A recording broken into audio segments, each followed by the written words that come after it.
Welcome, my name is Arash, and I want to share some of my all-time favorite books I've ever read in life. I have to admit, I'm not a big reader, but I have read some significant books that I feel have changed me, have transformed the way I look at things, and I think that's significant enough to recommend or to urge people who are readers to check them out, especially if you're a fan of reading, fiction, and some of these are nonfiction. So let's start at the top. This is maybe the most recent book on the list, and it's called Hail Mary. It's a science fiction book, but it is just so captivating. It is so, the character resonates with you. You want to learn what's happening. It's one of those page turners. And from the beginning to the end, it has you gripped and you just want to keep going. It's also not outlandish, meaning it's not that there's anything wrong with that. Sometimes you do want those crazy science fiction stories where it's 3,000 years in the future and there's battles going on. But this one's more realistic. It's more of the distant future. It's more of something that possibly could happen. And the author has researched the science behind it, meaning a lot of it is real science. It's backed by real evidence, and you can actually see happening, which makes it more terrifying, makes it more realistic, and I think grips you even more. Next book is The Autobiography of Malcolm X, classic book. I think this book shows the transformation of Malcolm X, and the transformation of any character is significant. But I can't think of any other characters in these books who went through such a great transformation. And it's obviously based on a real person. So I think that's what makes it more important. That's why I think this is like required reading.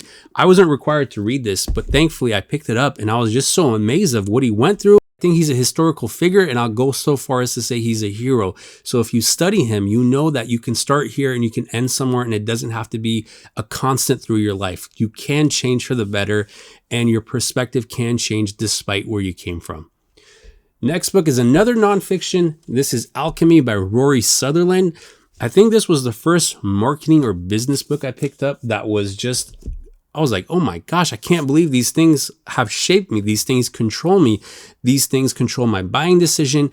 And a lot of people have written books based, I think, on this book, on how to perhaps control the masses. If you're trying to sell something, how to get people to buy certain things. But his writing style is great. I love his voice. And unfortunately, I don't think he's had other books that have been like this. I know he's teamed up with other authors, but I tweet him every now and then. I say, hey, Rory, where's your other book? Can we come up with something new? Because I just love reading Rory's voice and his thought processes on marketing and just the business world. Next book is A Fine Balance. Now, this is probably the saddest book I have in all these. And it's sad because it's real. And I think it's based on certain characters in India who this author may have, seen and kind of made his stories based on these characters.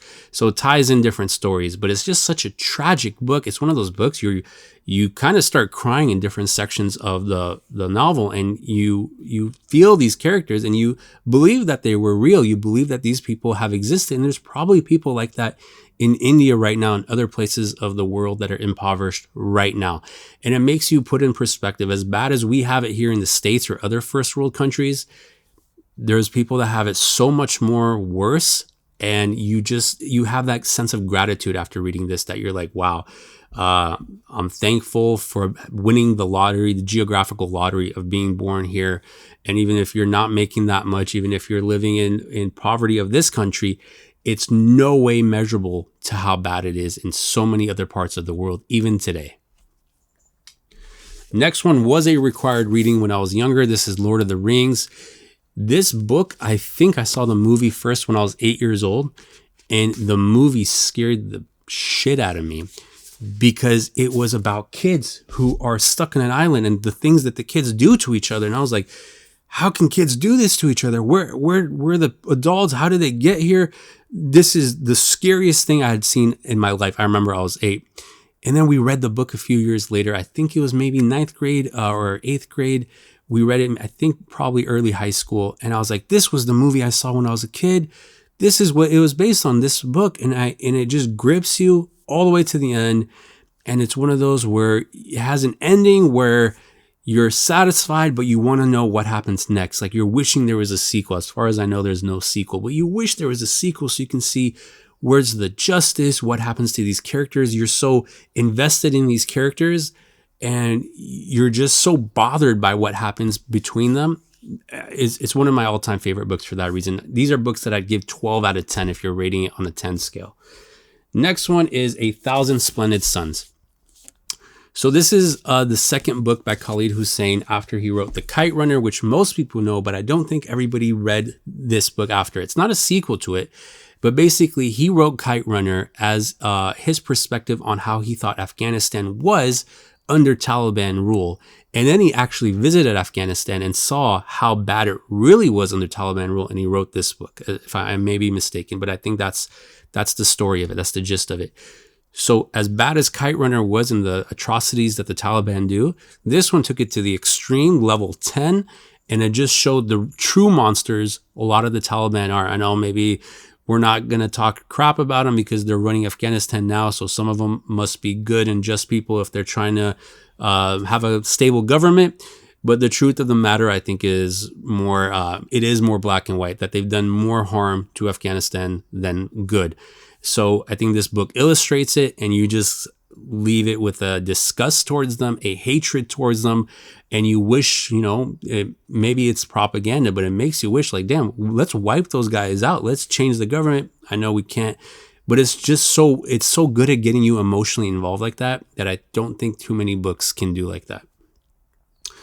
This book I found accidentally when I was at UCSD. I walked into the wrong classroom, and where I sat, this book was under the chair. And I wasn't a big reader back then because I was reading the required stuff to get my biology degree. I was reading about genetics, metabolics, all that stuff. So I didn't want to read for fun. But I found this book and I was like, you know what? Let's read it. This very book. And this book is Shantaram. And it's a long one. It's It's about 900 pages. And this book gripped me. The beginning was a little boring. But after the beginning, this book gripped me and has probably my most favorite characters of any book I've ever read. And this is a book that makes you think that you will never read another book this good ever again. It's that good. And it's based upon an Australian guy who escapes prison and ends up in India. Another book based in India. But the show wasn't as good, the one on Apple. It was worth watching, but they canceled it. And I think Johnny Depp and Julia Roberts read this book and they were so amazed by it. I think Johnny Depp bought the rights to it right away. Julia Roberts was supposed to be in the movie, but movie never happened, so they made the show decades later. But this is absolutely one of the best books ever in life. Like I would put it all the way up there, Bible and then Shantaram if you think the Bible is the best book. If you have a favorite book, check this out. This book is just so freaking good. It's about love. It's about transformation. It's about mystery. There's thriller in it. There's suspense in it. It's a beautiful book. I am rambling now. This was my favorite book for a while. But then when I went back and thought about what books have I read before that, maybe in high school, what books had a dramatic effect on me and the characters really made you take a step back and analyze the world, I would say it would be East of Eden, John Steinbeck's East of Eden. And this is a classic. This is a masterpiece. I haven't read all of Steinbeck's books, but I want to. Obviously, it's one of those that you should. I haven't read Grapes of Wrath. Definitely in my list to one day read. But there's just so many freaking good books out. So these are my top books ever in life. And I hope to add to them. I've read a lot of books since then, but they just haven't been able to top these in the way that these transform you, shape your perspective on life, and give you a new sense of meaning. What are your favorites? If you have any recommendations, let me know. I'd love to hear your recommendations, and hopefully I can add it to my list and revise this in the future. Thanks for watching. This was Arash.